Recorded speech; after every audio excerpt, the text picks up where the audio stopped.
Bareskrim Polri telah memblokir 96 rekening terkait kasus tindak pidana pencucian uang, TPPU, dan korupsi dana BOS Panji Gumilang. Karopenmas Divisi Humas Polri Brigjen Ahmad Ramadan menyebut puluhan rekening tersebut milik Yayasan Pesantren Indonesia, YPI, serta badan hukum lainnya yang terafiliasi Panji Gumilang.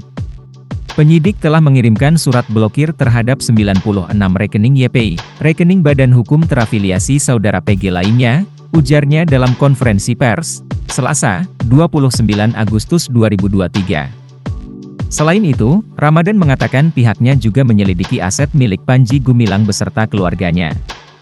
Melaksanakan koordinasi dengan BPN Indramayu terkait aset saudara PG dan keluarga, melaksanakan pemeriksaan saudara IS dan MN, pungkasnya. Diketahui, Bareskrim Polri memutuskan untuk menaikkan status kasus tindak pidana pencucian uang, TPPU, yang menyeret pimpinan Pondok Pesantren Al Zaitun, Panji Gumilang dari penyelidikan ke penyidikan.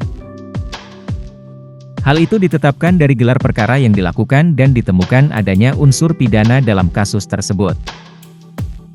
Dalam gelar perkara ini, Polri turut mengundang sejumlah pihak lain yakni dari akademisi para ahli yayasan, ahli pidana, PPATK, hingga BPK-RI. Disepakati bersama bahwa ditemukan bukti cukup untuk meningkatkan penyelidikan menjadi penyidikan atas dugaan perkara yang pertama, tindak pidana pencucian uang dengan tindak pidana asal diputuskan dan tindak pidana penggelapan, kata Direktur Tindak Pidana Ekonomi Khusus Bareskrim Polri Brigjen Wisnu Hermawan, Rabu, 16 Agustus 2023. Tidak hanya TPPU, Wisnu mengatakan pihaknya juga menemukan unsur pidana dalam kasus dugaan penggelapan dan korupsi dana bantuan operasional sekolah, BOS. Yang kedua diputuskan oleh dalam gelar perkara berkas perkara korupsi dana BOS yang menjadi berkas kedua, tuturnya.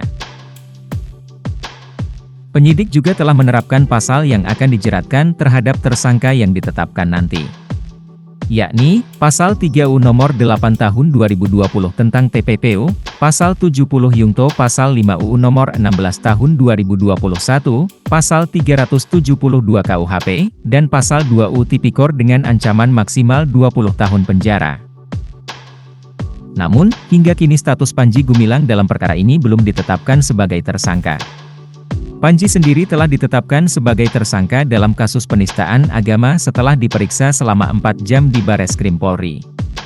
Penetapan status tersangka ini setelah penyidik Direktorat Tindak Pidana Kriminal Umum Bareskrim Polri melakukan gelar perkara dalam kasus tersebut. Adapun Panji Gumilang dijerat pasal 156A tentang penistaan agama dan juga pasal 45 ayat 2, Yungto pasal 28 ayat 2. Undang-Undang Nomor 19 Tahun 2016 tentang ITE dan atau Pasal 14 U Nomor 1 Tahun 1946 tentang Peraturan Hukum Pidana dengan ancaman maksimal 10 tahun penjara.